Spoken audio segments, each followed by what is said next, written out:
again by Benning. Darnell Nurse left it in the corner. Getzlaf center. Perry scores! Corey Perry! Ilya able to shake away from Solani. It's given away to Solani. Around in front. Score! Teemu Solani with the steal. Three in the face. 1-1. Score! On the floor! Paul Kariya!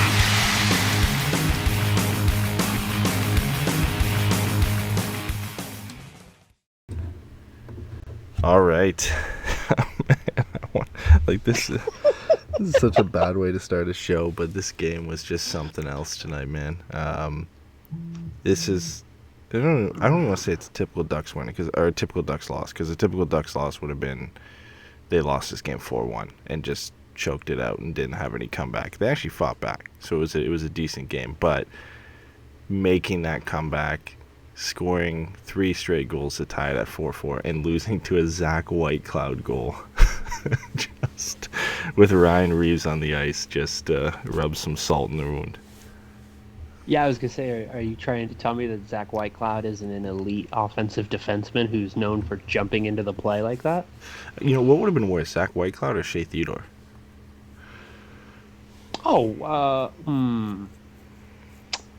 For bitter Ducks fans, Theodore, but like as a hockey team, it's 100% Whitecloud.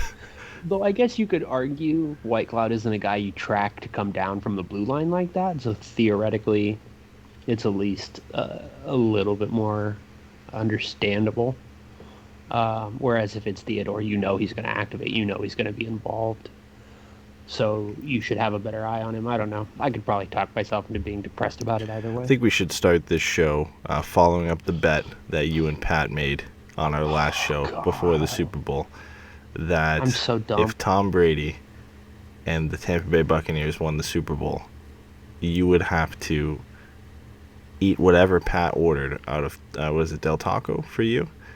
And if you had have lost, would have been Taco Bell for Pat. So now, Patreon show on Saturday, Pat orders whatever he wants off the menu for you for Del Taco. How are you feeling about that Tom Brady win and the bet loss for you? I'm feeling better now than I will on Saturday. I'm gonna just. I've heard rumors of what, and you did before the show today, what Pat's putting together for your menu. I was thinking it would just be like a meal, but he's putting together a whole 3 or 4 course let me be combo completely for you. straight up. I 100% knew it wasn't gonna just be, like 2 tacos, fries, and a Coke. Like I knew I was gonna get myself into some trouble here. Yeah, it's not looking good for not only your Saturday afternoon, but your Saturday night and Sunday morning. Not looking good. No, it's all bad. It's all bad. I think it's a good thing Monday's our holiday down here. So the one thing we talked about before too, we were talking about this after Tom Brady won his 7th championship. People were comparing Henri Richard's 11 Stanley Cups and Tiger Woods was it 15 majors and Michael Jordan's 14, 6 championships in 8 years.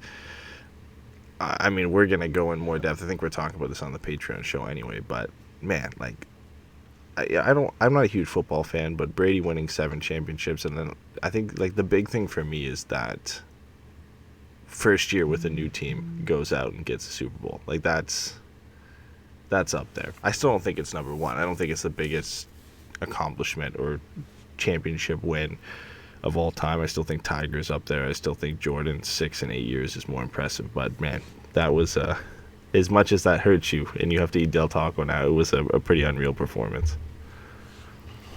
yeah, I think it's hard for me, right? Because I think what you saw in that game is kind of the epitome of what the Tom Brady experience is like, where you could look at individual plays where he made a good play, but I don't think anybody watched that game and was like, damn, Tom Brady dominated. What you saw was Tom Brady just play well, and the defense did an incredible job. Can you tell I'm trying to avoid the breakdown of tonight's game? Yeah, no, that's not what we're talking about at all. I'm 100%. We're gonna get to Brian Burke and Ron Hextall before we talk about the first period. Yeah, we'll move on from the Super Bowl, but the big thing also, was that you now have to eat Del Taco, which is my favorite part of that. Yes, and 2 things to that end real quick. One, I've had the Beyond Taco. It's bad. And 2, Bill Russell's 11 rings is absolutely the best one. So. Yeah, it's up there. It's up there. It's a conversation we're definitely going to have on Saturday on Pucks and Brews, because I know Pat hates golf and he hates Tiger Woods, so that's going to be a fun conversation continued from our group chat over the weekend. But getting into tonight's game, obviously Ducks lose 5-4 in regulation to Vegas Golden Knights after almost completing the comeback. Gibby misses this game, suffers a facial laceration in practice today. So Stolarz comes up as an emergency call-up, backs up Brian Miller in this game. I mean, if things can't go from bad to worse for the Ducks, your superstar goaltender gets injured in a collision in practice, cuts his face, and then I found out, like, the Ducks tweeted out he had to drive to Vegas himself. He drove there himself after the fact. So stupid. And I don't know why you would do that. I mean, apparently it's not bad, and he'll be in the lineup on Thursday. But I mean, if things can't go get any worse at this point. John Gibson gets injured in practice, has to drive himself to Vegas and be ready for Thursday. So hopefully he's back in the lineup. And then the only other lineup change was Derek Grant comes off the first line because the captain returns and Ryan Getzlaf is back. And it looks like Grant was actually just I think healthy scratched for this game, which was probably a testament to Isaac Lindestrom and him getting his first NHL goal the night before, and then obviously picking up a second one tonight too. And I guess rewarding Dallas Eakins with the confidence he showed in him. So Derek Grant has to find his way back into the lineup at this point. I don't think we would have ever had to say that before. Yeah, no, I don't think that's where we thought we were going to be at this point. I think most of us would have figured, Lindstrom would be down by now, or honestly, I would have figured Backes would have come out of the lineup first. Yeah. But no, I think it's good. I think, we talked about it at the beginning of the year. I think this is going to be one of those seasons where, just because of the way that it's structured and how close everything is together, like, we have a better chance of learning more about Dallas Eakins than I think we do necessarily the big picture of the team. And I think the fact that he was willing to pull Grant after seemingly having Grant's name, engraved into the starting lineup, and leave Backes in that fourth line role. We talked about how he had, really brought the bottom line up on that one. And then obviously Getzlaf's not going to get healthy scratch for Derek Grant, but I think a lot of us would have expected somebody else to come out. And so to see Derek Grant sit up in the box and, something closer to 4 NHL lines be the list, I think it's good. I think you certainly want a coach who's willing to not ride the hot hand, because I don't think anybody would say there's a hot hand in the group, but definitely, pull the guy that needs to be pulled and, keep the lines that are working together. To be fair to David Backes too, like, he's actually not been as bad as I thought he would be, and he's been a bit more durable than I thought he would be as well. Like, he played the back-to-back games, which I didn't think he was going to do at all this season, just based off kind of how the conversations went surrounding David Backes at the beginning of the year. But I mean, he's slotted in on that fourth line and done pretty much all you could ask from a fourth line center. He's chipped in on offense every now and then, and I think he's filled that Derek Grant role as well as anybody has, right? I mean, it's not tough shoes to fill on the fourth line. You've got a certain task and role that you're kind of assigned to go out there and play with Nick Delory and Carter Rowney. But I'll give David Backes credit where credit's due. I think he's actually looked pretty decent, which is more than I guess I expected of him when he got inserted into the lineup.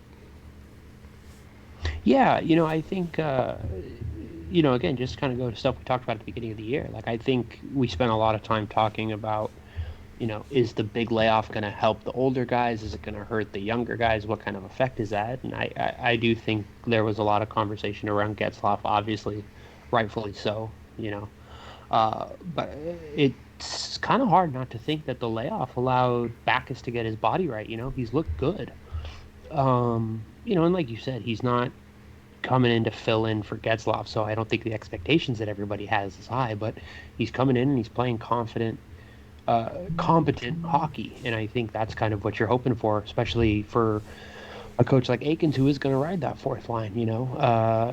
For better and for worse, they've been one of the team's better lines over the beginning of the season, and so I definitely think having Backus seem to have his body right is a really good sign because, if he's playing 2 out of 3 and Grant is the other one, like I don't think that's a bad. Yeah. I don't think that's a bad setup at all. No, it's definitely not. Like it gives the Ducks some options, and as well as with Carter Rowney or Nick Delory, I don't think you're going to take any of them out of the lineup right now. But David Backus can shift to the right side, and Derek Grant has shifted both to the left and the right at different times. So it does give you some flexibility on that fourth line where, if you did want to rotate a guy in and out and kind of switch things up every now and then you have that option. I think David Backus is a good option for bigger, more physical teams to throw him out there with Nick Delory on that fourth line. And if you want, not that Derek Grant is small by any means or more skilled than David Backus, but if you wanted to go with a different approach there, I think you then kind of now have those options that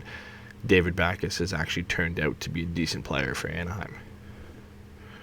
Yeah, absolutely. And Carter Rowney has played all 3 forward spots. I think if you have those 4 guys and you're kind of rotating them through, I think, that's a good thing. It's weird that it feels like Rowney and Delory are the 2 that aren't going to leave the lineup anytime soon, and it'll be between Backus and Grant. But, Nick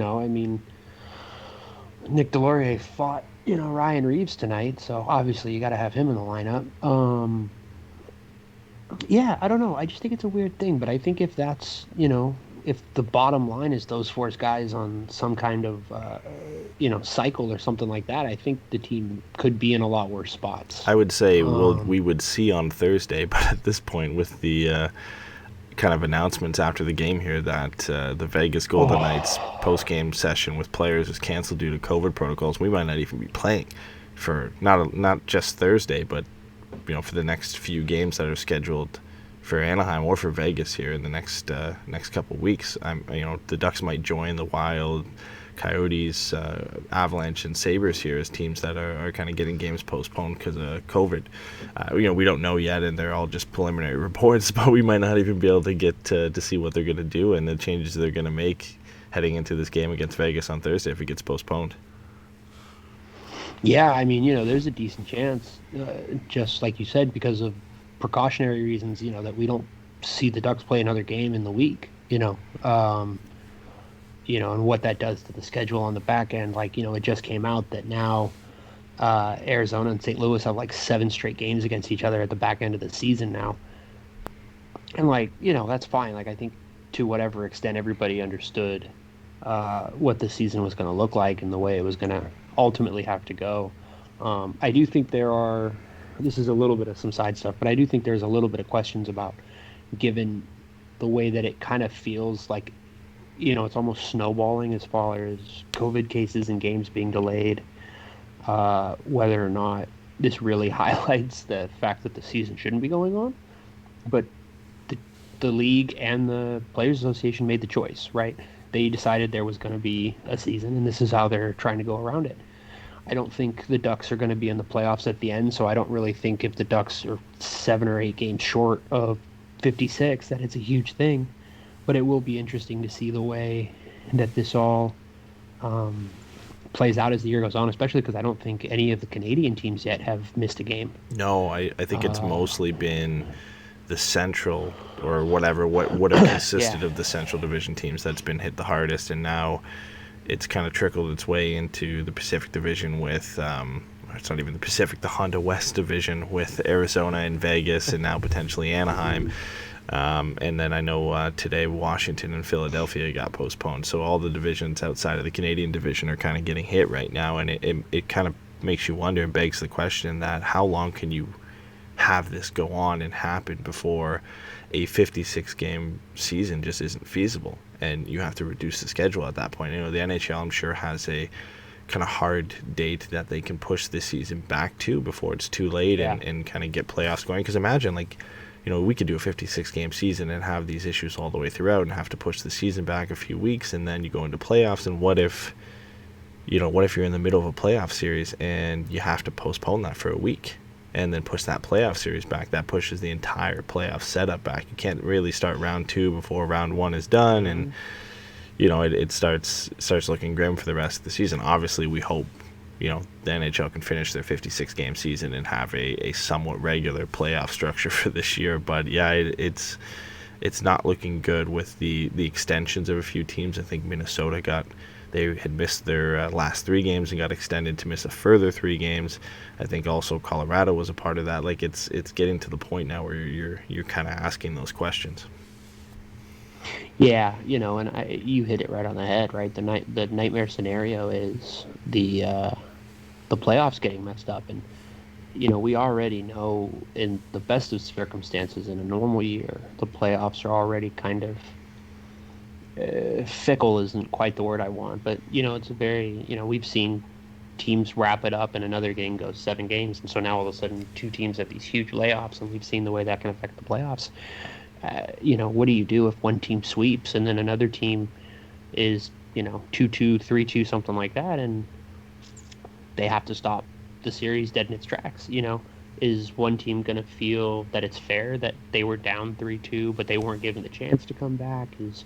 What do you do if it's tied? Like, I just think there's a lot of reasons to hope the NHL gets this figured out before we get there, because if not, it could mess everything up. And to get to the end of the season and have to cancel the playoffs and not award the cup, I don't think any of us think that's a disaster, but I do think it would make the fact that they tried to play it all look really bad.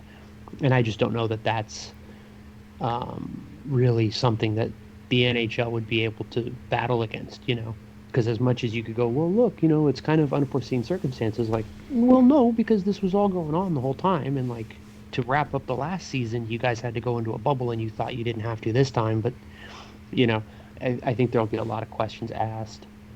So hopefully that doesn't happen, just for no other reason than we all like to watch games, and it's fun, but we really hope nobody gets hurt or anything like that, obviously, as far as getting sick and things like that. So Glad everybody came out to the Doom and Gloom podcast tonight. So yeah, exactly. We started it off with Del Taco and somehow managed to get worse from there. But let's get into the breakdown here. We'll be pretty quick about getting through the game here. The first period, it was pretty much all Vegas. Chandler Stevenson broke in behind a very bad coverage from Kevin Shattenkirk and slipped one 5-hole on Ryan Miller.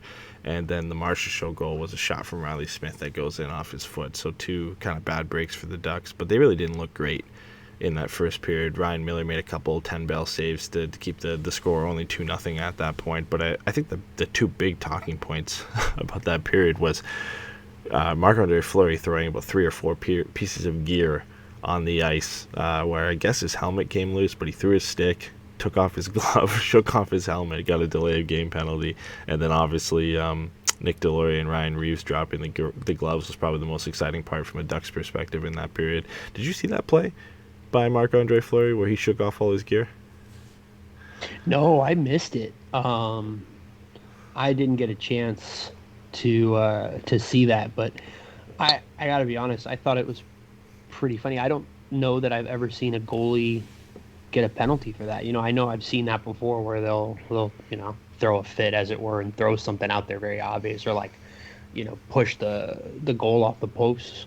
But the fact that you said he was so extra, he caught a delay of game, I think is pretty great. I'm really hoping I can find that GIF later, because that sounds like fun. Yeah, I remember I was watching it, and I saw he lost his glove, he lost his stick. Then I heard the broadcast say he lost his helmet. He gets up and he's wearing like half his gear at that point. And they show the replay, and he literally just threw it all off. Like, I don't know if he thought he was down and out, and the Ducks had a better scoring chance at that part, or he felt his helmet come loose and he just got a bit extra and started throwing gear off. But probably the most comical part of that first period for the Ducks. And then obviously, I just mentioned it, but the fight between Nick Delory and Ryan Reeves, you kind of felt like that was going to come at some point in this game. Those 2 guys at this point, and that's kind of where they make most of their money, is just these fights to kind of shift momentum in games. Where we're used to it from Nick Delory, and Vegas fans are more than used to it from Ryan Reeves. And surprising to hear that this was Ryan Reeves' first fight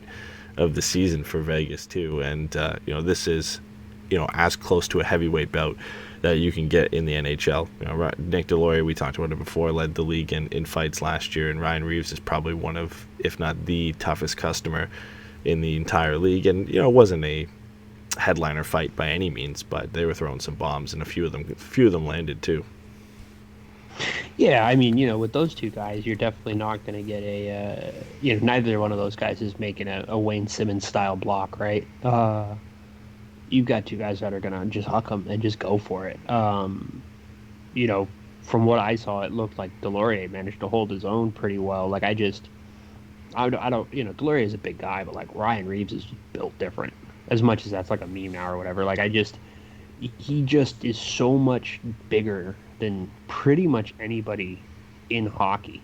I think just for a size thing, the two guys that maybe have a chance to go up against him is Tom Wilson and Michael McCarron, and I don't think Michael McCarron would stand a chance. So to see Delory, get into it there, I think was, I don't know, encouraging, I guess. I know when the season started, we were all kind of figuring that those two would throw down in the first game or two, and it didn't happen. So to kind of see that one delivered on is kind of nice, I guess. But like, I think the interesting thing, like you said, is that was Reeves' first fight, and I don't know that there are a lot of guys in the West as it is right now that are really able to do that. I don't really think the Kings have anybody. I don't know that the Sharks have anybody. Those might be the two biggest heavyweights in the entire division. So if they're not fighting each other, it makes sense to me that Ryan Reeves isn't finding a bunch of dance partners, since even in the best of times, there's not a lot of guys that want to go with him to begin with. Yeah, so. He's got this scary air of confidence to him when he gets in a fight, where he pretty much he just looks like dude. He knows he's going to kick the shit out of you, and there's nothing you can do about it. I mean, you DM'd him asking if Del Taco or Taco Bell was his favorite, so you might be the next guy to square up with him if he ends up picking Del Taco over Taco Bell. It's either you or Pat at this point. Somebody's got to do it, Somebody's got to take one for the team. Hopefully he's a Taco Bell fan for your sake. So we'll move into the second here. Vegas gets 2 more goals through Alex Tuch and Nicholas Waugh. Tuch goal was a bit unfortunate for Miller, and a nice backhand that I think caught Miller off guard on how much elevation that Tuch was able to get on it. And then the Nicholas Waugh goal took a big dip. Shot came from the top of the circle and beat Ryan Miller. But big talking point from the Ducks' perspective here is Isaac Lindstrom gets his second goal in as many games. This one a bit more impressive than his goal the other night, where Lindholm's shot literally just hit him and bounced into the net. A bit more deserving, you would say, of his first NHL goal if this would have been the one. But a nice shot from him, and it's nice to see him actually engaged offensively. Like, that's been the biggest criticism for Isaac Lindstrom for a long time, is he does all the little things right, but the offense doesn't really come from him. And at this point in time, with the Ducks not really being able to get a lot of goals from anybody, the one way you're going to stick around the lineup is putting the puck in the back of the net. So Isaac Lindstrom, I think, of any of the kids right now, has the safest spot because of the way he's played over the last 2 games. Yeah, and especially who he's playing with. I think there's a lot to like about that line of him, Comtois, and Raquel. But I think, the Tuch goal is bad, and I think it definitely surprised Ryan Miller that he was able to go, cross cage that high off the backhand. But the defense looks bad on that. I don't remember who it was, but somebody is just completely reaching on the end of their stick when they get to that point, and that's just not what you want. Because if you're going to force a guy to go wide like that, then that should eliminate really any chance he has of making a great shot, and that wasn't a great shot. Let me say this. It wasn't a great chance, but it was a great shot. And at a certain point, you have to tip your hat to Tuch for getting that up there. But the defense did not cover itself in glory in that one. The Lindstrom goal for me, and this is kind of something I wanted to hit on tonight, is I think at a certain point, everybody needs to pump their brakes about these kids, for good and for bad, right? What you're seeing is Lindstrom getting more confident and more comfortable at the NHL level as the games go on, and that's allowing him to make these kinds of plays. This is him skating into an open ice, getting a nice pass from Comtois and putting it away. That's great.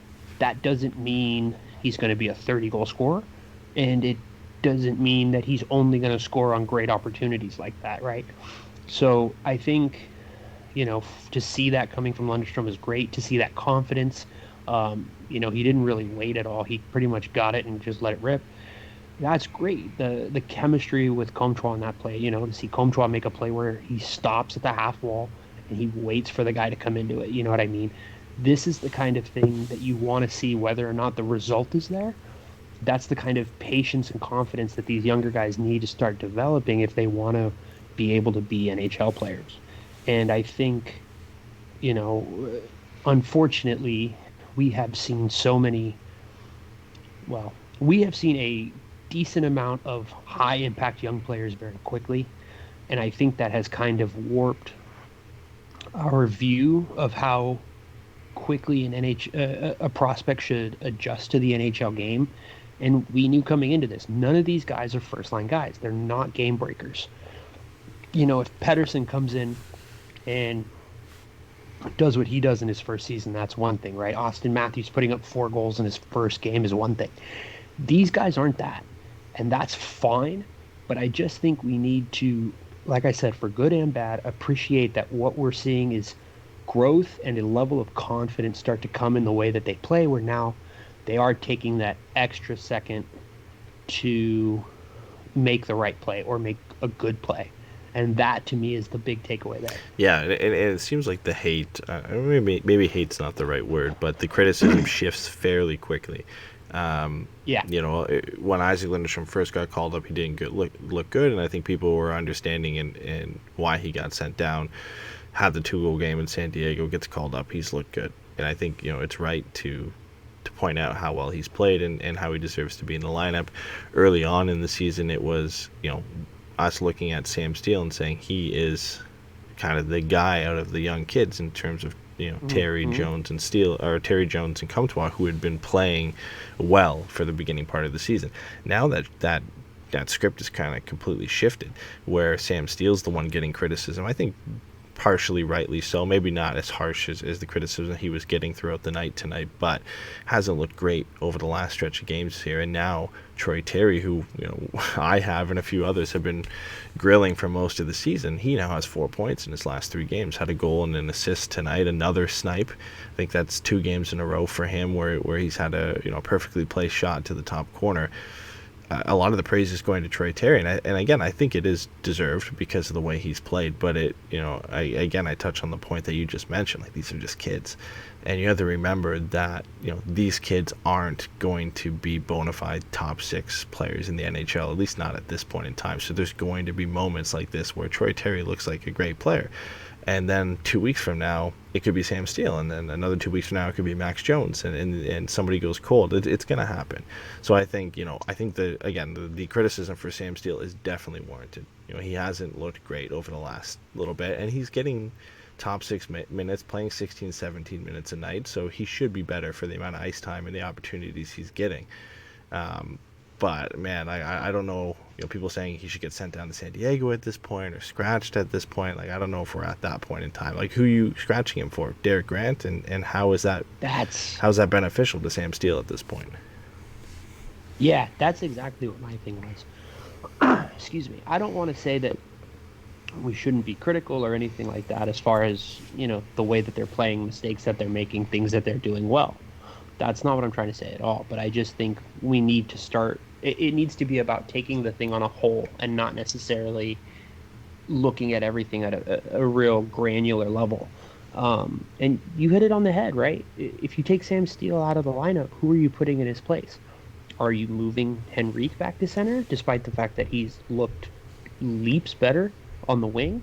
Are you bringing up Trevor Zegras? Maybe you are, right? If you're bringing up Trevor Zegras and you're sending down Steele, then that's fine. But I don't think any of us think the answer is taking Sam Steele out and putting Derek Grant in.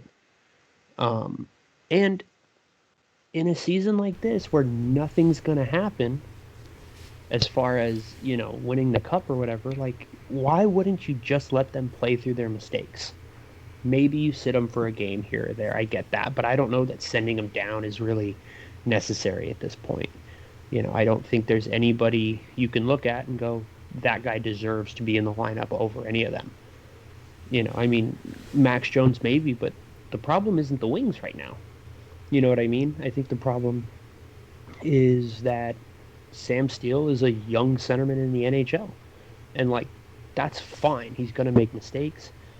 And, like you said, earlier in the season, we saw certain things as far as, him looking a lot more comfortable at the NHL level. And he's definitely taken a step back. And I think it's totally okay to point that out. I'm not trying to say we can't be critical or we can't praise them. But I just think it's a bigger conversation than one game at a time, right?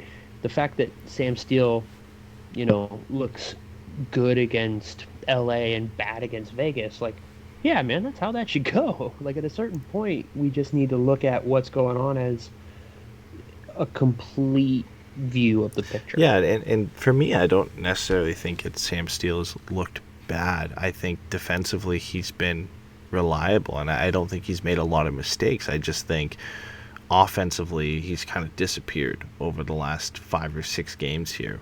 And a lot of that, I think, can be attributed to who he has now been switched on a line with. Was playing with Comtois and Terry for the beginning part of the season. He's now with Heinen and Silfverberg.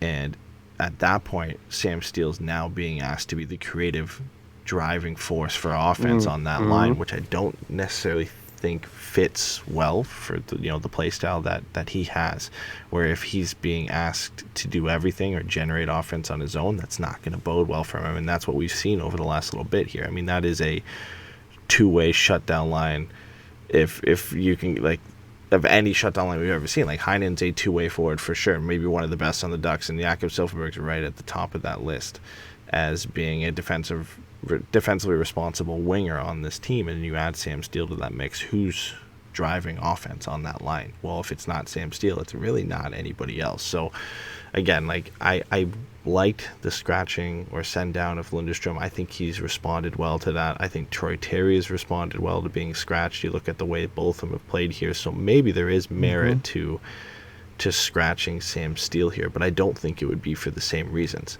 I think Terry and Lindstrom got scratched because, not only offensively where they weren't getting things done, defensively they weren't that great either, and they were making visible mistakes. I don't think Sam Steele's necessarily at that point yet, so, you scratch him, and then if you put him right back on a line with Heinen and Silfverberg, is anything really going to change at that point? Is he all of a sudden going to become a play driver because he got scratched? I don't necessarily think it would have the same impact it had on Isaac Lindstrom and Troy Terry. No, I completely agree. I think your point about the line is exactly it. I think that Jakob Silfverberg is definitely capable of driving play, right? But I think that's one of those things where what you're looking at is the difference essentially between expected goals and Corsi. I think he can definitely do a good job of driving play, keeping in the other end, playing good defense, limiting the opportunities that the other team is getting shots on net. Hopefully you get some messy plays, some rebounds, things like that. But he's not creating offense at a high level for anybody. Same thing for Danton Heinen. I've been very big on him. I've been very surprised by how well he's played this year. His ability to be what seems like a great complementary player is huge. But again, if those are the two guys you're playing with, now what you're looking at is Sam Steele to be a player that, frankly, he's just not. We've talked about his vision and passing as being good, but it's not incredible. It's not exceptional. So now what you have is a guy who's still kind of learning the ins and outs of NHL center play, who's now being asked to do more than, one, he's probably capable of, and two, being asked to contribute more to a team than he probably should.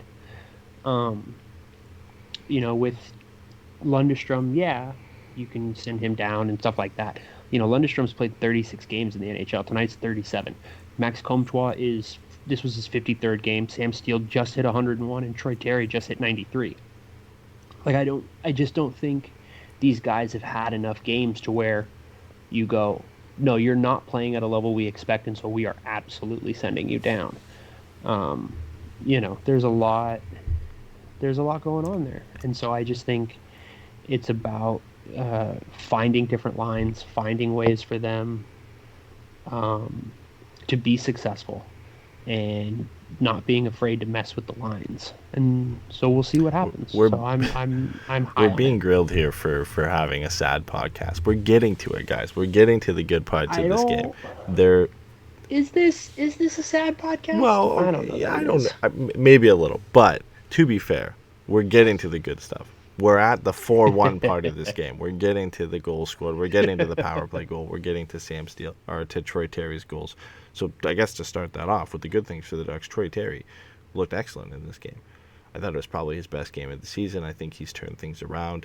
I think for Troy Terry, this is the best response you could have to getting scratched. And, that line, I think, has got some chemistry going forward.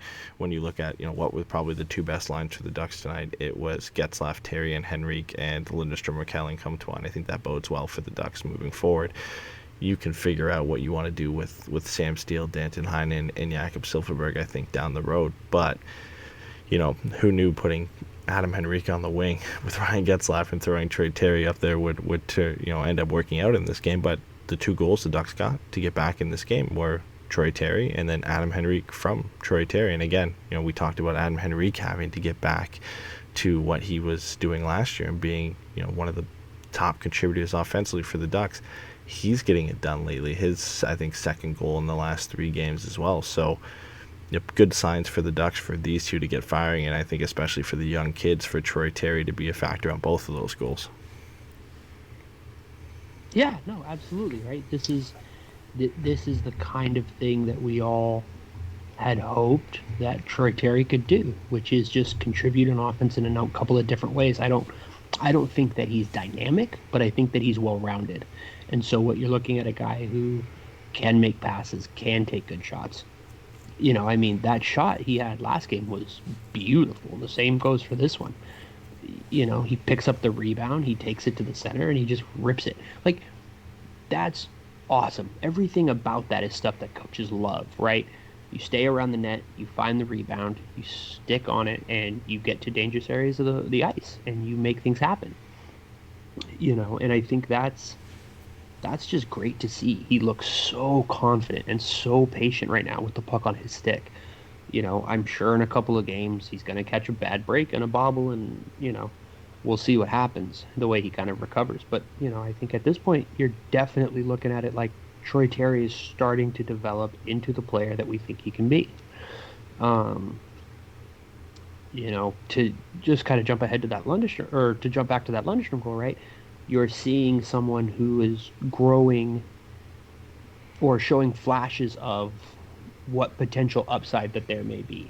And so I think that's all good and thing. It's all good stuff. You know what I mean? I think Troy Terry looked great tonight, and he looked engaged and he looked patient, and that's really all you want from him at that point. So I think that's all you want from the kids, right? It's like when you have prospects like this who aren't blue chip prospects, you see these flashes here and there of potential, and eventually to get to the point of fulfilling that potential, these become more consistent on a consistent basis, where you see these flashes of potential. I think, we're seeing that with Isaac Lindstrom now that we're seeing him more often. He's building up that confidence. You're seeing these flashes more often, and hopefully for Troy Terry's case, that's the start of this as well for him, because there's a lot of people who have been firmly in Troy Terry's camp for a long time, where maybe this is the point for him to get things going. And then again, you look at the fourth goal for the Ducks, a power play goal, and I thought their power play actually looked pretty good tonight. It was a great setup from Ricard Raquel, who I think is looking a lot more confident, and to be fair to him, has been pretty unlucky this year when you look at the amount of shots he has, and he's sitting at like a 2.5 shooting percentage at this point in time. So that was a great pass for him to Ryan Getzlaf. Great for Getzlaf to get off the board in his first game back. Power play goal, 4 goals for the Ducks on the night, goals from Terry and Lindestrom. Again, we're getting kind of jokingly jabbed in the chat here for having a downer podcast, but there were a lot of good things for the Ducks, even in a 5-4 loss. Like, you played very well against one of the top teams in the NHL, not just this division. You saw some progress from some of the kids. You saw the power play get another goal. You saw your top scorer in Adam Henrique last year get on the board. Like, there are definitely a lot more positives from this game than we've seen in a lot of the recent games. Yeah, no, absolutely. Again, like I think the fact that they were able to claw back from down 3 goals against a Vegas team is great. Uh, I'll be honest, there were a couple of times in the second period where I was just like, ooh, this isn't super great.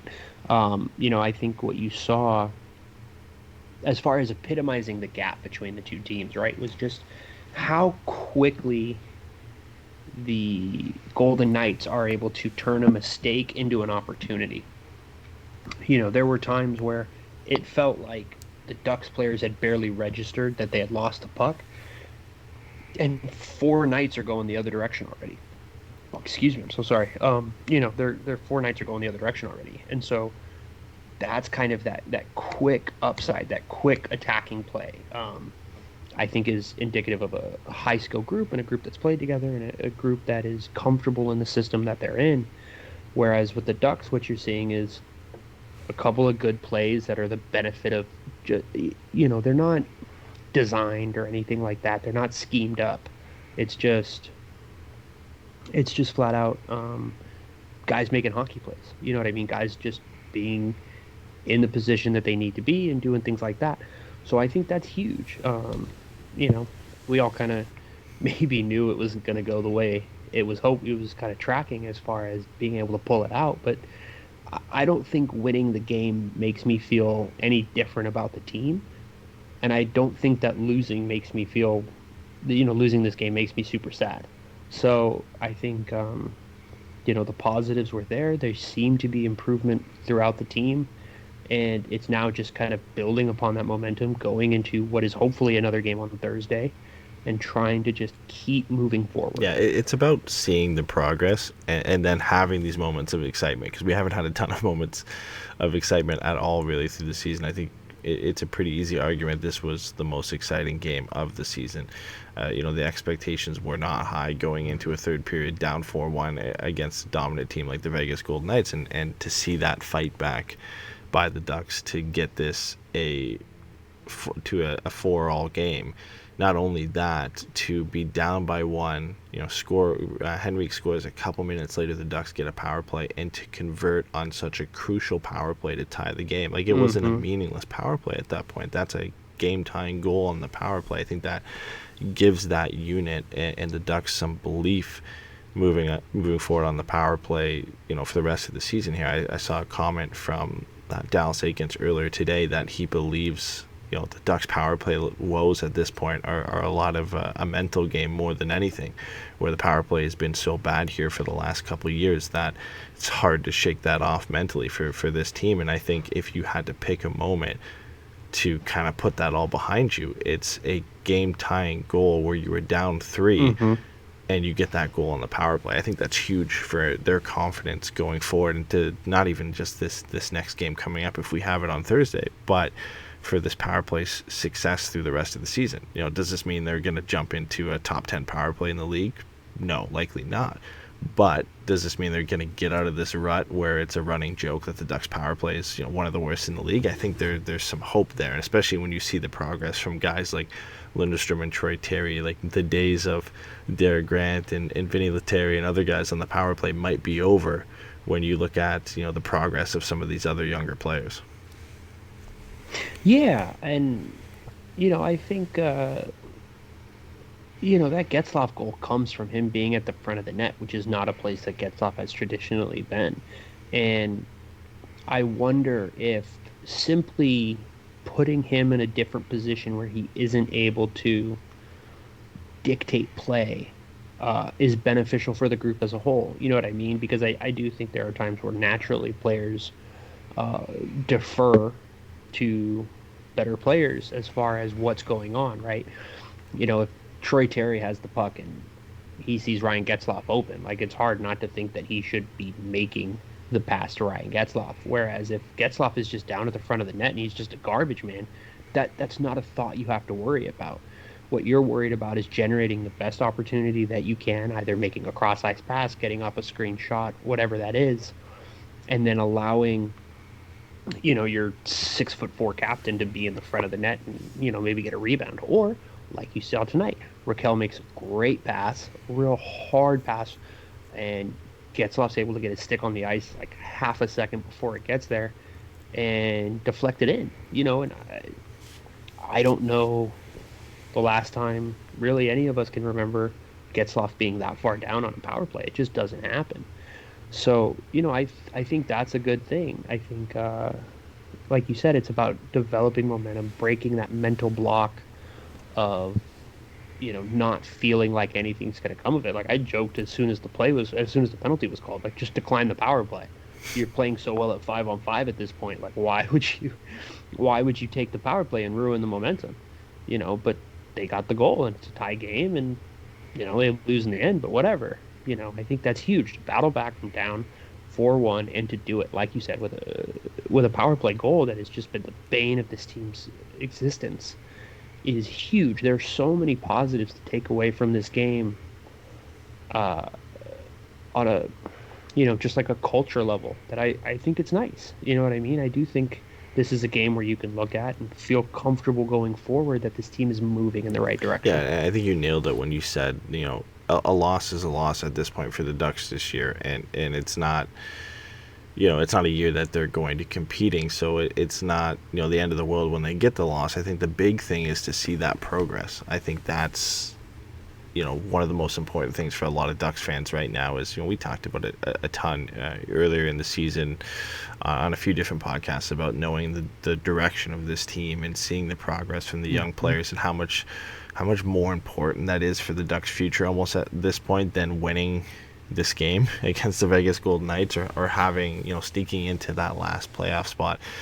It's about seeing that progress from Sam Steele and Maxime Comtois and Isaac Lindestrom and all the kids, and eventually if Ziegris gets called up or if Drysdale ends up getting a chance, who knows at this point, right? It's about seeing that progress, seeing the kids come up, make a difference, and kind of push to getting more consistent and in better positions on the team. And I think when we get more games like this, it doesn't, normally I think in a regular year, like this loss stings, and it still does because it's against Vegas, and they had to come back and they couldn't quite get to it, and it's a Zach Whitecloud goal, however you want to put it. It still sucks, but it doesn't feel as bad because Troy Terry had a good game and Isaac Lindstrom scored a goal and the power play clicked at an important moment. Like there's a lot of positives you can draw from this game where, in a season like this, that loss doesn't hurt as much as it normally would. Yeah, I think, again, I think you look at Trevor Zegras and what we expect of him. Everybody kind of sees that he is hopefully the engine to drive, this next era or whatever the hell of Ducks hockey. So when he's not up in the team, what you're looking at is to see if there's enough of a body of a car that he can just drop an engine in and go. That's what we're starting to see. What it is exactly that Lindstrom can provide, what it is that Comtois can provide, and Steele and Terry, and the kinds of things that they can do. And maybe they bring up Zegras and they drop him in, and he just does so much more than we can even think that like the team's ahead of schedule, but probably not, and that's fine because where these guys are at in their development. 2 years from now, there's reason to believe that we're looking at good NHL players. And that's huge because I think, again, as much as I was harping on it earlier about the games played lines not being that much, this time last year, I think a lot of us were pretty down on some of these kids just by the nature of watching them every night and really just being in the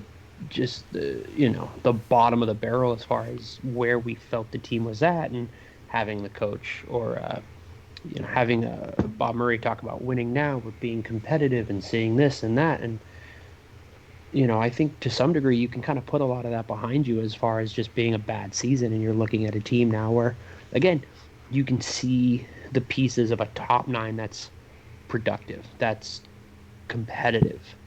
And so, you bring in a Zegras, you bring in a Drysdale, you bring in a Perreault, and now maybe you have a little bit more of the rest of that build, and you can really start to project where you expect the team to be in 5 years. Yeah, you inject these high-level pieces that you're missing at this point in time. And, by the way, that is CCM AHL Player of the Week, Trevor Zegras, to all of us here. There it is. He ended up getting that accolade after scoring, I think, 2 goals and 3 assists in his first 2 games in the AHL. At this point, it's another notch in the belt for Trevor Zegras. World Junior Championship gold medal, AHL Player of the Week in his first 2 games.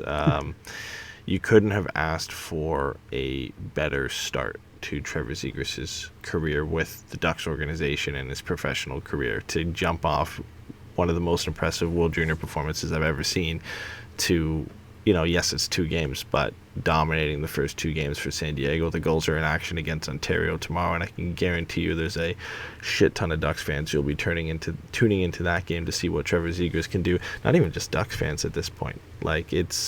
There's a lot of people out there wondering what Trevor Zegras is going to do in that game tomorrow and how that's going to shift the Ducks' decision and whether they're going to bring him up or not at this point. The goals are must-see TV, not only just because of Trevor Zegras. Obviously, Drysdale and Perreault and other guys are down there, but because Trevor Zegras is there, they're getting a lot of attention, and of course, it's well-deserved too. Yeah, absolutely. I mean, he got a shout-out from Kevin Weeks tonight. As far as just him, because I think the scoreline was 4-1, and Kevin Weeks is like, what are we even doing? Just bring the kid up. He's incredible. Whether or not that's where you're at on bringing him up or his development or things like that. I just think, like you said, it really does go to show the kind of attention that he's generating as a player. And I do think coming off of that World Juniors where I think they beat Canada. Is that what happened? I think that was what happened. The sarcasm is heavy on that one.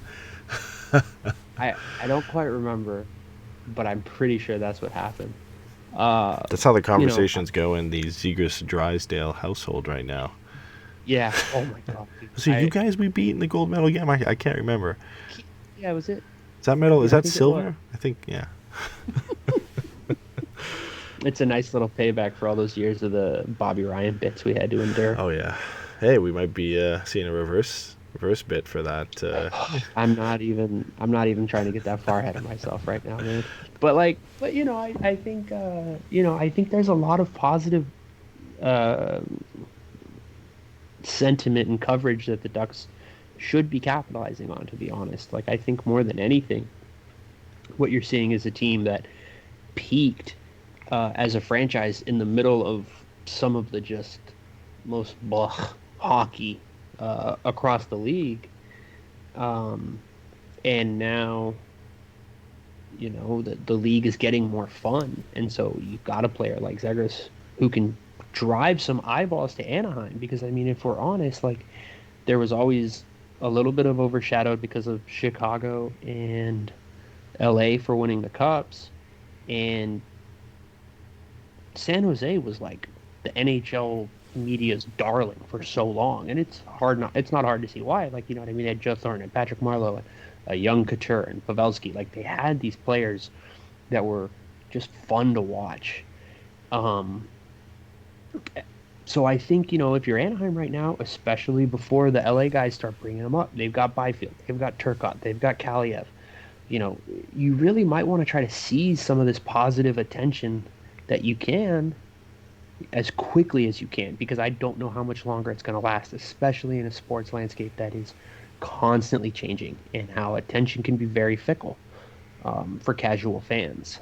What better piece is there to have for a small market team like the Ducks than a player that draws the eye as much as Trevor Zegras does now and will in the future? You look at what Matt Barzal did for the New York Islanders when he was turning heads in his first season, and how all the attention all of a sudden shifted to the New York Islanders when nobody really wanted to look at them, after John Tavares left. And then all of a sudden this kid named Matt Barzal comes along, and a lot of people are looking at the Islanders. And then you look at the Hurricanes, where they didn't generate a lot of eyes outside of their own fan base, and then Svechnikov pulls off 2 Michigans last year, and all of a sudden that creativity and flair is on display, and people are tuning into the Carolina Hurricanes and watching how they play.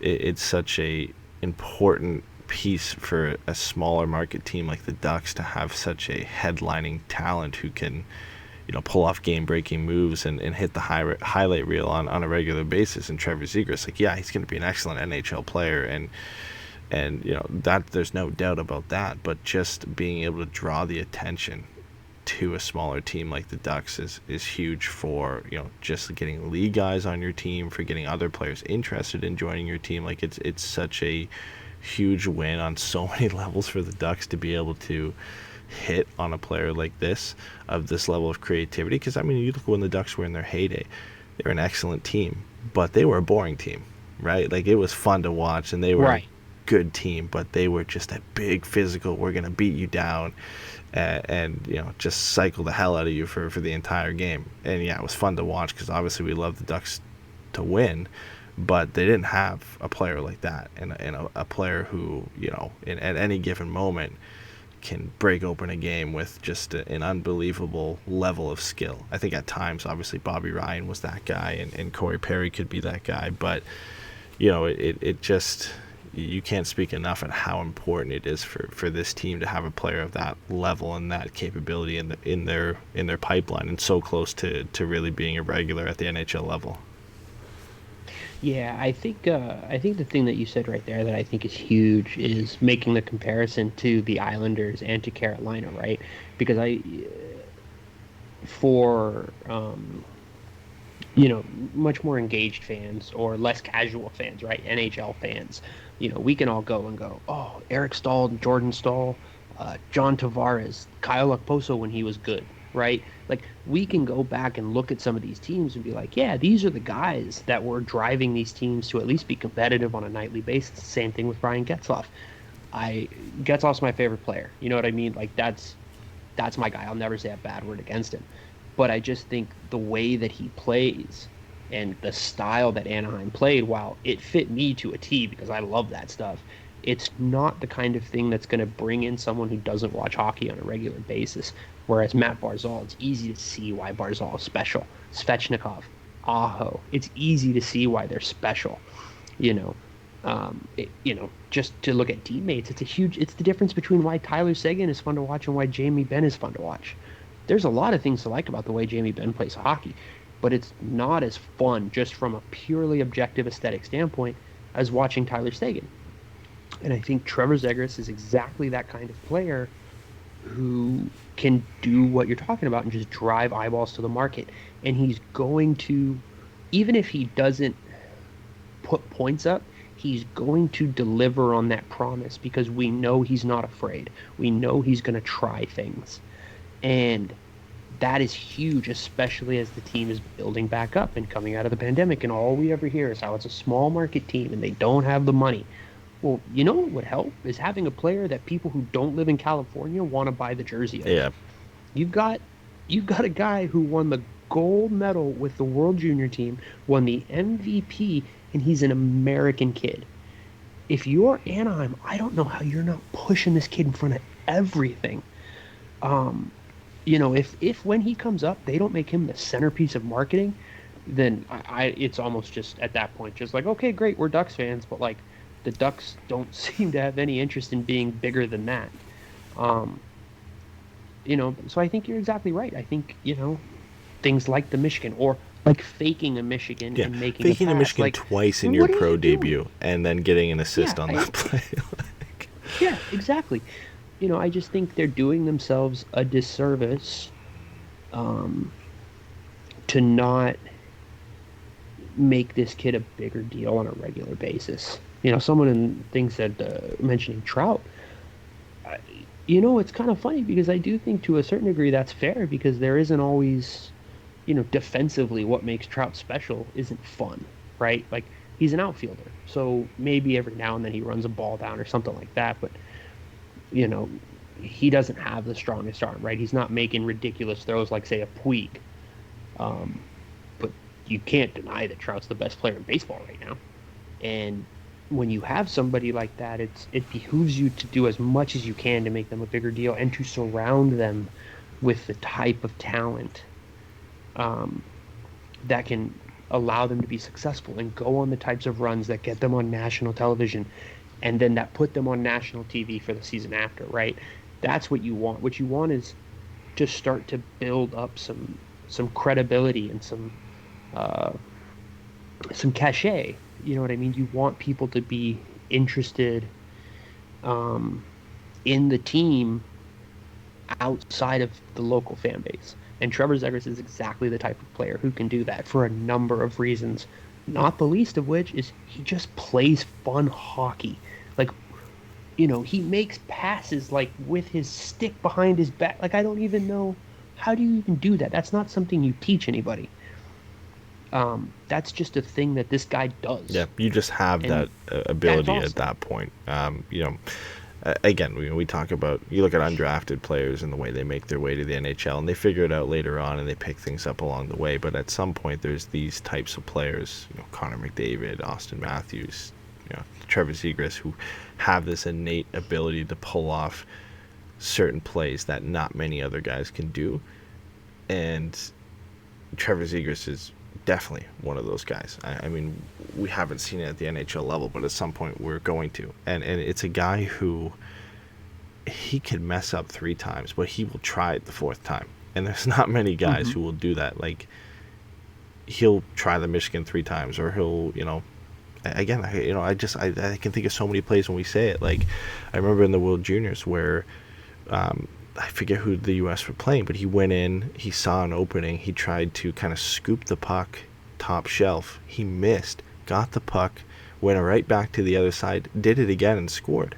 Like, that's a guy who does not lack confidence one bit. He saw an opening, he knew he could hit it, he messed up the first time, didn't get down on himself, took it back, and made sure he made it the second time. Like, there are not many players who have that level of self-belief and confidence, and then the skill level to go and pull it off that second time. Like, like I said, the goals are must-see TV, and that game against the Reign tomorrow is going to be exciting. Not only, like, really, there's a ton of guys to watch, but it's the Trevor Zegras show right now, and that's what people are tuning in to see. Yeah, no, it's like you said, it's the goals are must-see TV, but so are the misses. You know what I mean? And that's the thing that makes him special, is it's the attempts. The attempts are fun to watch. You know, even if he doesn't score goals, he's going to make it worth the time that you're investing. And that's huge, because I just think there's really no way to replicate that. It's just one of those things. You either have it or you don't. You know, it's one of the reasons why Wayne Gretzky's a terrible coach, or why Michael Jordan would never be a good coach. How do you tell someone to do a thing that you just know to do? Yeah. You know, whereas you've got a guy like Dan Bilesma who, you know, we can go up and down about whether he was as good as he was and how much having Malkin and Crosby and Fleury and Letang helped. Like, that dude, you know, he was a bottom 6 guy for his NHL career, and so when he gets up now, he's able to explain the game to guys, because if you're going to stick in the bottom 6, you have to be able to know the game. You have to be able to think the game. And so it becomes an easier thing for you to explain to players, you know, and that's great in a coach. It's not necessarily always the best in a star player, whereas Zegras just has that something. And it's been a while, like you said, since we've had someone who's had it. You know, Gibby has it to whatever degree you want to say a goalie can have it without feeling bad about the fact that, you know, all games are Anaheim's worst games. You know, and Bobby Ryan, you know, like I said on the last one, he made Pat Sajak cry. I'll always love him for that. But it's just, Zegras is so special, and the potential he has to make mediocre players into special players by just doing the things that he does every day is huge. You know, it's like a running joke, right, with Crosby, that, like, the best thing you can do for Crosby is give him a 4th liner. You give him Phil Kessel, it's not going to work. But you give him a 4th liner, and all of a sudden he's got that guy scoring 30 goals. Yeah, and there's not many players in the league I think you could say that about. And sure, right, you know, we might be a little premature in saying that Ziegris could be that guy, but you just feel like he is. And not to say he's going to come in the league and be a Crosby or McDavid, but he's going to be that type of player that no matter who you put with him, he can make those players better. And you know, there's 2 players that come right to mind when you talk about that, and obviously Sidney Crosby is the one, because you look at who he gets paired with on a regular basis, guys like Brian Rust and Chris Kunitz and Ducks legend Chris Kunitz. It's Talbot. I can't remember, Mike Talbot, when he was in Pittsburgh. Like, he got put with Sid for a bit, and you look at Edmonton with the guys that get put with McDavid, like Are you trying to tell me Zach Kassian isn't a first line winger? I for one am shocked, sir. But you know, at that point, like, those players are so supremely skilled and such smart players, and the things they can pull off nobody else really can do, that you can put anybody with them. Right. And again, like, I'm not saying, definitely not saying that Ziegris is a Crosby or McDavid, but he has that kind of swagger to him, that and that creativity to him, that it doesn't seem like it matters who you put with him. He'll get things done. Like, he made Sam Carrick's a great AHL player, don't get me wrong, but he's made Sam Carrick. That's exactly what he is. He's made Sam Carrick an AHL player. Yeah, he's made Sam Carrick and Chase DeLeo look excellent in San Diego so far this year, because of the plays he's put. Like, you look at that assist on the power play to Sam Carrick. Sam Carrick just stood in front of the net, put his stick on the ice, and Ziegras threw him a strike. And same with some of the plays that he made to Chase DeLeo as well. And again, I think they're great AHL players, and I think they're near the top of the list when it comes to AHL talent down there. But again, it doesn't matter who you put this guy with. You could bring him over to the NHL and put him with Danton Heinen and Jakob Silfverberg, and he's going to make plays to make these guys look better. Right, and that's actually a great way to look at it too, right? Like, I think that's exactly a great way to look at what the gap between him and Sam Steele is, right? You put Sam Steele between those two, and what we're talking about is he lacks the offensive upside to get the most out of those two and to elevate their game to the next level. Whereas you bring up a guy like Trevor Zegras and you go, Dan Heinen has shown a willingness to shoot. We know Jakob Silfverberg's got a great little wrist shot. What you need is a guy who can get them in positions. Like, yeah, and man, open that up was space. The exact two guys to give to, or to put with a Trevor Zegras, because they're going to do the little things that's going to allow him to be effective. They're smart, they're responsible, but they're also going to finish, and that's huge. And then what that does is frees up the rest of the lineup, right? We talk about this a lot. If you can have guys slot into your lineup the way that they should be, it allows everybody to perform to their best, because you don't want guys you don't want to put guys in roles that demands that they outperform their talent. What you want to do is put them in roles that allows them to outperform their talent. And there's a huge difference there. And when you have the kind of elite talent that can do that, if you can put a Zegras and a Heinen and a Silfverberg together, and then your second line is Steele and Raquel and Terry or something of that, right? Or Comtois and Terry. Like, okay, these guys are able to be more successful because they are not going to be seeing the top matchups every night. They're not going to be asked to be the key difference makers every night. But what they are going to be able to do is to exploit the matchups that they're given and seize the opportunities when they have them. And so I just think, the trickle-down effect throughout your lineup is huge. And that's the talent gap, frankly, between a guy like Steele and a guy like Zegras. That doesn't mean to say that Zegras is going to automatically be a whatever, like you said. But the talent is there, and you can see the way in which that talent provides such significant and exciting upside. Listen, we can talk about Trevor Zegras all night, and we have for most of the season, and I'm sure we will on Thursday if we have a post-game show after his showing against Ontario tomorrow night, whether he puts up another multi-point effort or just has a solid night. Like, he's gonna make things happen tomorrow. The one thing before we close the show that I wanted to get to, because I know you wanted to talk about this, is Brian Burke and Ron Hextall joining the Pittsburgh Penguins organization. Ron Hextall switches over from Philadelphia to the ever-hated rival Pittsburgh Penguins to become the GM, and Brian Burke moves out of a TV role with Sportsnet to become the president of hockey operations for the Pittsburgh Penguins.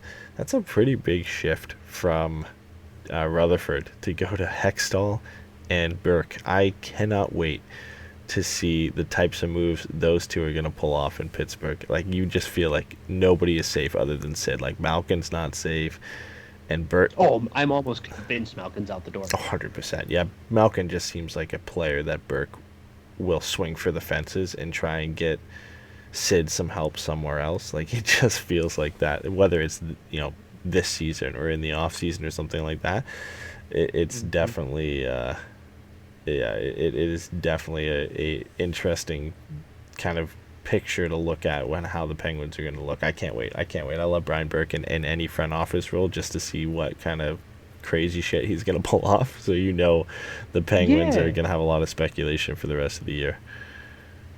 Yeah, I think, on an entertainment level, I just think it's going to be great because I love Brian Burke. Anytime anybody says anything to him, Brian Burke has just decided you're an idiot and it's a personal attack. And it's the best. I love it. I love it so much. He's so just like needlessly combative and grumpy, and it's just awesome. I just enjoy the hell out of it. But from a hockey perspective, like, I know that, like, I made this joke earlier about Ian's no, you need to add more sandpaper and all that crap. But I think sometimes we can forget, because of almost the character that Brian Burke has turned into of himself, that this is a dude who traded for Phil Kessel. He traded to get the Sedins. He traded for Chris Pronger. He was Treliving's boss when they brought in Dougie Hamilton. Like, those are, with the exception of Chris Pronger, who isn't a grit guy, he's just a very physical elite player. Those are guys that you wouldn't think of as being Brian Burke guys, and he made the plays for those. You know what I mean? And I think his willingness and almost eagerness to make big swings, coupled with Ron Hextall, who I think did an incredible job building up a Flyers team to be in a position to be competitive for years to come. If you look at why Hextall was fired, it's hiring Dave Hextall and riding with him too long and refusing to bring up Carter Hart. I don't think the second one is really a big deal as far as, like, I'm not going to tell, a goalie, a Hall of Fame goalie, if I'm not mistaken, what to do with a young goalie. I understand why, as an organization, you would maybe want him to push it a little faster as far as being competitive, getting the most out of the Giroux-Voracek window as you can. But, like, he did a hell of a job at scouting and bringing in talent. He built that team. Like, that's the thing. Like, I don't think he gets enough credit for that. Like, obviously, Giroux and Voracek were there, but you look at the pieces coming up now, Joel Farabee and Travis Konechny, and the young guys coming into the system here. Yeah, Couturier, like, these are Hextall players, and he built this team, and now you look at how dominant they are. Like, a lot of that is due to Ron Hextall. I think that's why he's getting another job, and not just any job, a job with the Pittsburgh Penguins, because I think the Penguins recognize the job he did, and I'm sure they're not happy that the Flyers are as good as they are right now. I think the Penguins organization believes that they should be right up there in the mix, especially because they have players like Sidney Crosby and Evgeny Malkin, among others. And Daniel brings up a good point in our chat too. Like, as much as we think Burke's going to swing for the fences and everything here, this still is Ron Hextall's team. And I'm sure, obviously, Burke doesn't get brought in without having, some say in how things are going. And of course, as president of hockey operations, he's going to be involved in all of those decisions. But Ron Hextall's a guy who will swing for the fences too. Like, that's what makes this so exciting. And, like, I could care less about the Pittsburgh Penguins, but they have so many interesting pieces that, you could do a lot with that team. And apparently one of the rumors was of why Rutherford was kind of, I don't want to say pushed out, but why he ended up opting to kind of get out of there is because he wanted to move Chris Letang, and the organization had no interest in doing so. Like, bringing in Brian Burke does not help that situation. He is definitely a guy who will move a Chris Letang or an Evgeny Malkin or something like that to bring in another piece to make this team better. And I think somebody joked earlier that Malkin for Laine or something like that, because of course a lot sooner than we thought, but Patrick Laine was benched by John Tortorella for 26 minutes in that other game. These are all topics that I think we could discuss endlessly. We're going to cover them more for anybody who's interested on our Patreon on Saturday.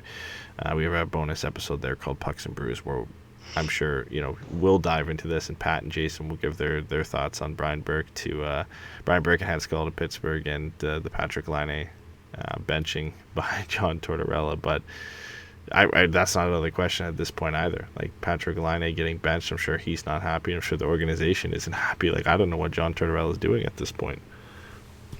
Oh, I mean, I saw something that said John Tortorella is just like trying to get fired, and I'm not sure that's not It true. looks like it, right? Somebody said he's doing the Costanza, and like but I just to return to Berkey and Hextall. I think Malkin and Letang and guys like that. I don't think any of those guys are getting moved in season, just because I think if Rutherford left in part because he couldn't move them, I don't think that the ownership and Mario Lemieux specifically is going to bring in somebody who is then going to be allowed to move them in season, right? Like, that'd be a huge slap in the face to Rutherford, who gave you back-to-back cups, and I think deserves a little bit of appreciation for that fact.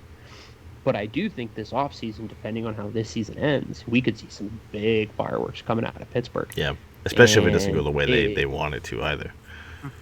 And especially with the expansion draft coming up, there could be a lot of room for some creativity. And, you can say a lot of things, but Burke is not afraid to make those trades, man. He loves it.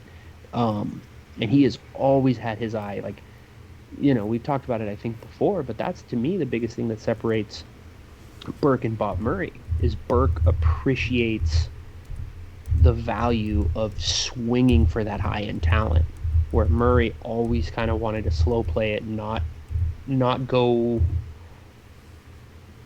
in too deep, right? The low risk, low reward kind of play, where Burke's like, screw it, I'm gonna get fired. I'm making this trade because it's gonna make the hockey team better today. And like, I just think that's great, man. And for the record, I would love to see Laine go to Pittsburgh just to see him not play with Sidney Crosby, and that would be hilarious to me. Well, people are putting out their obvious speculation. I think a lot of it just kind of joking around in the chat here, but John Gibson is a Pittsburgh native, and I think the Penguins are fairly desperate for a goaltender at this point. I think the only player I'd be very interested in from that team would be someone like Jake Gensel at that point. And no, John Marino. Oh, you are a big John Marino fan. I forgot about that. Well, the other thing is, and this, just as far as the Gibby thing is concerned, this is the thing that makes Pittsburgh such a bad destination, is they have shit picks. Mm-hmm. And I don't think Bob Murray's trading John Gibson for 2024 first rounders. So, unless there's one of those things where like they string together a couple of other teams and, it ends with, what do you call it? Like Pittsburgh trading for all these pieces that then they send to Anaheim. Like, I don't see that being on the table. But then again, Brian Burke's involved now, so anything could happen. Yeah. Again, these aren't off in-season trades that are likely made. Same, with the Ducks and with the Penguins. I think if the Ducks do anything at this point, it's more along the lines of selling or trying to bring in a goal scorer. We'll wrap the show with this question from Pat that he put forward to us, because I know he'd be remiss if we didn't ask it on the show. So he said, you can only trade Fowler or Terry, and the one you keep becomes the biggest minute guy nightly for the next 5 seasons. Who do you trade? I'm asking you, Eddie, because I think everybody knows what my answer to this is going to be. Yeah, I don't know how much I want Cam Fowler to be the minute eater for the next 5 seasons, but I also don't know how much I want Troy Terry to play 25 minutes a night for the next 5 seasons. I don't know why he picked a forward and a defenseman. It makes this question so much harder. I mean, at the end of the day, I guess I would rather have Troy Terry play 24 minutes a night than Cam Fowler. And get out from underneath that Cam Fowler contract. I guess I'd have to go with Fowler on that one.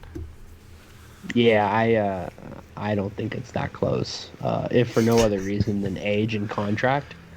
But on top of that, like, I just don't want to live in a world where Cam Fowler plays 30 minutes a night. Like, I don't need Cam Fowler in the Ryan Sutter experience. That just sounds like a disaster. Cam Fowler for John Marino. Please. Bob, get on the fucking phone and make it happen. Cam Fowler in a second for John Marino. Let's go. We'll see. We'll see. The trade deadline should be fairly interesting this year, not only for Pittsburgh, Anaheim, but plenty of other teams with the expansion draft coming up. I guess we'll wait and see. I was about to say we'll be live on Thursday, but I guess we'll wait and see if the game gets postponed at this point because of the COVID protocol issues we saw at the end of the Vegas game today. So I guess, barring any postponements, we will be live on Thursday after the game there. We also have a Pucks and Brews coming on Saturday for Patreon. So if you guys want to hear us talk more about the Burke and Hextall signings, about Laine getting benched by Tortorella, Jason asking me a bunch of questions about Canada that are typical American questions about Canada, then you can check in for that. It's always a great time. So that's on our Patreon at patreon.com/forevermighty. And yeah, guys, stay tuned. We got a bunch of stuff coming out soon. Stephen, you just sat down with somebody to cover the Central Division, right, earlier today? Yeah, I sat down with my buddy Eamon Smith, who writes for On the Forecheck, and we kind of, just as a way to make it a little bit more fun than just boring, news and highlights and stuff like that, we built 23-man rosters, kind of. He kind of did a 21-man roster, but it's fine. But yeah, we just did, divisional rosters as far as